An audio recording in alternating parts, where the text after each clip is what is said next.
ইউরোপীয় দেশের visa centre Delhi থেকে সরিয়ে ঢাকায় আনার আহ্বান প্রধান উপদেষ্টার।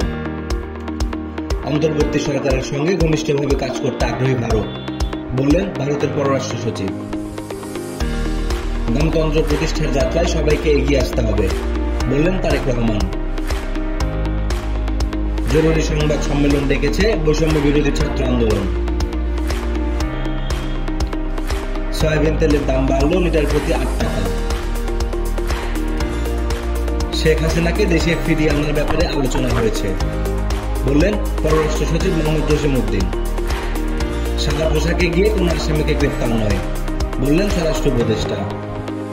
ভারতের ধর্ষণের অভিযোগে আওয়ামী লীগের 4 নেতা গ্রেপ্তার। আগামী 1 জানুয়ারি বয়স 18 হলে ভোটার হওয়ার আহ্বান ইসির।